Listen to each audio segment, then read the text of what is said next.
সালামু আলাইকুম ভাই। ওয়ালাইকুম আসসালাম। হ্যাঁ, কি রে রিয়াদ, কি কারণে আইছো? ভাই আঙ্কেল তো মাদক কারবার বাড়ি গেছে, আপনার কাছে আইসি। আপনি তো দেখেন মানে টানে, আপনি যদি আঙ্গুলো থাকতেন তাহলে আমরা একটা অভিযান দিতাম আর কি।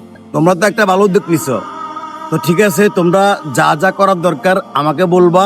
আমি তোমাদের জন্য সাথে একমত আছি এবং যা যা করার দরকার আমি তোমাদের সাথে থাকে এগুলা করে দিব। তোমরা অভিযান পরিচালনা করো, আমি তোমাদের সাথে সবসময় আছি। যদি এটার মধ্যে যদি আমার বড় ভাই বলো, আমার বাপ বড়, তাকেও ছাড় দেওয়া হবে না।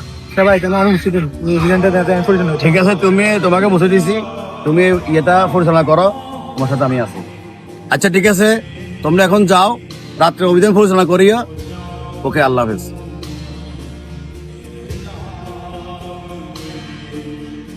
ভাই হ্যাঁ, মাদক কারণে দাম নেই, পরিচালনা করো।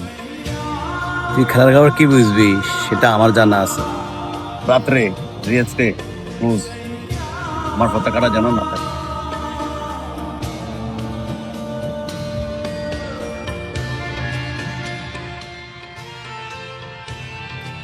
আমাদের মা তো বলছে না গেছি, আমাদের ইয়ে দেখে মেরে ফেলছে।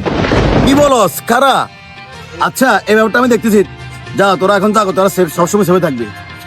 ভাই আমরা তো ফালাই দিছি, আবার দেখে আমাদের কাছে তুই কি বুঝবি, খেলা তো এখন বহু দূর, তুই এখন কিছুই জানাস না।